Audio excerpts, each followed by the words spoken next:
When archaeologists opened Tutankhamun's tomb in 1922, they uncovered a vision of perfect, untouched divinity. This golden death mask became the definitive image of ancient Egypt, cementing the idea of an immortal god-king in the public imagination.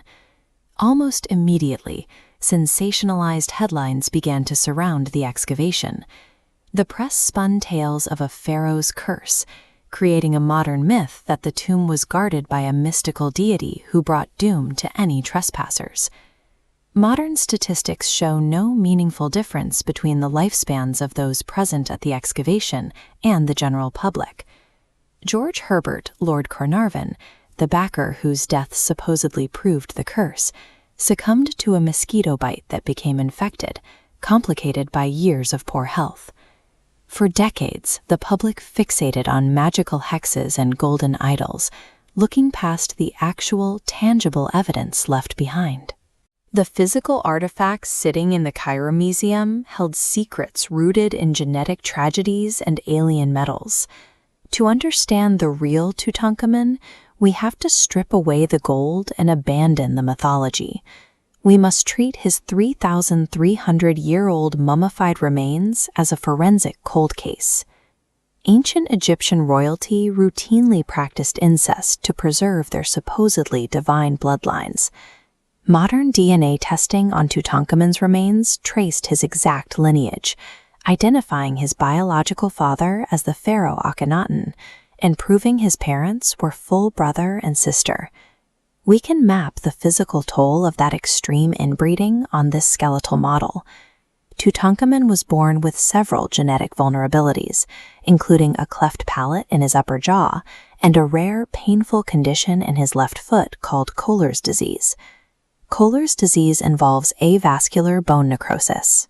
By cutting off the blood supply to the metatarsal bones, the condition caused the tissues in his foot to slowly collapse and die while he was still alive. The consequences of this lineage extended to his own children. Tucked away inside his tomb, archaeologists found two miniature, ornate coffins containing the carefully mummified remains of his stillborn daughters. His lineage acted as a biological trap. The pharaoh buried his children, suffered chronic. The inventory of the tomb suggests a different lifestyle. Tutankhamun was buried with a massive stockpile of military hardware, including over 40 advanced composite bows, shields, and 6 intricately crafted high-speed chariots. Recent analysis of his leather scale armor revealed heavy abrasion and stretching along the edges. This armor was not a ceremonial prop. The wear patterns prove it was worn during actual, strenuous activity. Boy soldiering was a standard practice in the ancient Egyptian military. Historical reliefs depict Tutankhamun as a chariot-riding teenager, leading military campaigns in Nubia and Syria, suggesting he was an active participant in combat, despite his physical pain.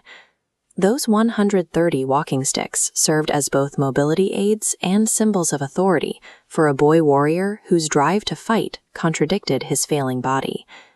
Wrapped inside the mummy's bandages was an ornate iron dagger. This artifact is an anomaly. In the 14th century BCE, Egypt was firmly in the Bronze Age and lacked the technology to smelt iron from the ground. Scientists used portable X-ray fluorescent spectrometry to test the blade without damaging it. The chemical makeup of the metal returned exactly 11% nickel and 0.6% cobalt. Terrestrial iron artifacts from this era never exceed a 4% nickel threshold. That 11% ratio is the signature of an iron meteorite. The metal used for the pharaoh's blade literally fell from the sky. Traces of a calcium-based plaster on the hilt match techniques used by contemporary metalsmiths in Anatolia, modern-day Turkey. This suggests the weapon was a diplomatic gift sent from a foreign kingdom to Tutankhamun's grandfather. The dagger serves as a material record of Bronze Age diplomacy, a cosmic anomaly gifted across borders to cement a royal bond. In 1968, an X-ray discovered loose bone fragments resting inside the skull cavity. This sparked decades of conspiracy theories claiming the young king was assassinated by a blow to the head. Modern CT scans traced those skull fragments to the mummification process itself.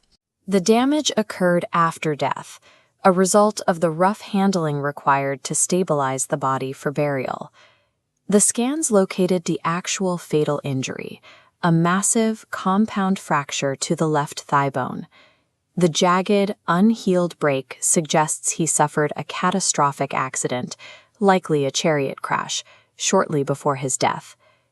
Genetic testing of his tissues also revealed traces of Plasmodium falciparum, the deadliest strain of malaria. His immune system was already fighting a massive parasitic infection when the bone shattered. The boy king succumbed to a sudden fracture and a raging fever. He was a 19-year-old whose compromised immune system finally failed after a traumatic injury and an ordinary infection. The golden death mask projects an image of eternal perfection, but beneath the gold and linen lies a startlingly fragile, damaged reality. The space dagger, the battle-worn armor, the malaria DNA, and the tiny coffins of his children paint a picture that contradicts the pop culture myth. We see an ambitious teenager who fought to project the strength of an empire while trapped inside a body failing from genetic disease. Mysteries do remain. His missing chest wall and ribs leave us to wonder about his final moments, with some evidence suggesting he survived a chariot wreck only to be crushed by a charging hippopotamus. The forensic evidence has allowed us to look past the golden idol, bringing us face to face with the human reality of the boy behind the mask. Welcome to Byte Tunes. To know more amazing things, please subscribe this channel.